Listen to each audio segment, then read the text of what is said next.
We're always telling our athletes to focus, right? But what if the way we think about focus is, well, just plain wrong? In this explainer, we're going to flip that whole idea on its head. We'll look at attention not as some command you can bark, but as the most valuable currency your athletes have. And learning how to manage it, that can change literally everything on the court. Sound familiar? I bet it does. If you're a coach, these are your go-to phrases. I mean, you've probably shouted them 1,000 times from the sidelines. You've scribbled them on whiteboards. It's basically the universal language of trying to win a tough match. And that's the maddening part, right? It seems like the bigger the moment, the more those words just seem to evaporate into thin air. It feels like your players just aren't listening. But here's the thing. The reason why has way less to do with their discipline and a whole lot more to do with how the human brain is actually wired for pressure. Okay, so let's try a totally new way of looking at this. We're going to move away from demanding focus and start thinking about how to manage it. Let's dig into a new mental model where attention isn't this infinite skill they should just have, but a limited resource. Think of it like currency. Here's how it works. Every single thing that happens on the court, every serve receive, every block read, every single decision, it costs a little bit of that attentional currency. See, your athletes have a mental budget for each game, and where they decide to spend that currency, well, that's what's going to determine how they perform. And this is where it gets super practical. The best athletes, they make really wise investments. They spend their attention reading the entire court, scanning the defense, which actually makes the game feel like it's slowing down for them. But under pressure, that's when poor spending takes over. They start wasting that precious currency on things they can't control, like a shanked pass from 2 plays ago or staring at the scoreboard. And just like that, the game speeds up and gets away from them. So what's going on here? Why does pressure turn these savvy investors into panic spenders all of a sudden? It's not a character flaw. It's not a lack of mental toughness. It's a biological response. Let's get into the science of what's actually happening inside an athlete's brain. All right, let's use another really powerful metaphor here. I want you to imagine your athlete's attention is like a single spotlight in a dark gym. Whatever that light is pointing at is the only thing they can see. A setter's spotlight might flick from the pass to the block to the hitter, all in a split second.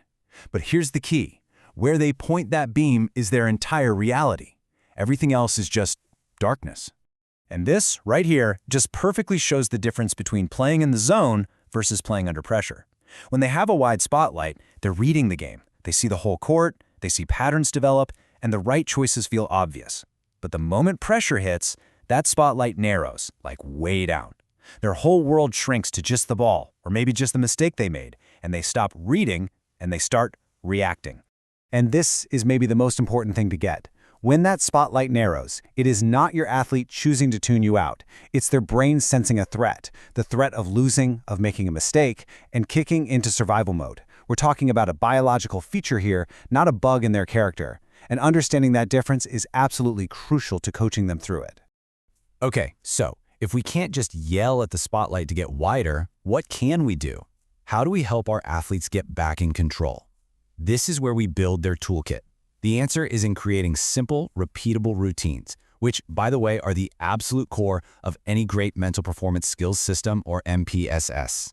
This little 3-step process, it's an absolute game changer, and it's a core skill in an MPSS framework. Step 1, you teach them to notice the drift, just to become aware that their spotlight has narrowed. Step 2, they use a quick micro reset. This can be anything, a deep breath before a serve, a quick shake of the arms, a team cue word. It just interrupts that panic cycle. And finally, step 3, they consciously widen the spotlight, intentionally looking at the whole court again to gather all that information they were missing.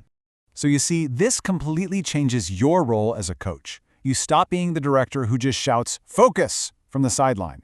You become more of a resource manager.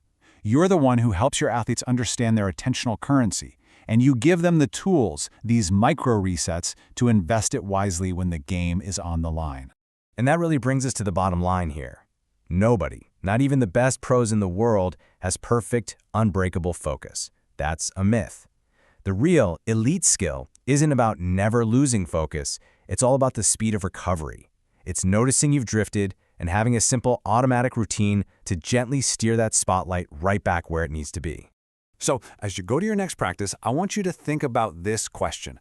Instead of just demanding more focus, how can you start teaching your athletes to manage their own mental currency? What small, simple resets can you start building into your team's system right now? You know, everything we've covered today, the idea of attention as currency, the spotlight metaphor, and these micro resets, these are the essential building blocks of an elite mental performance skills system.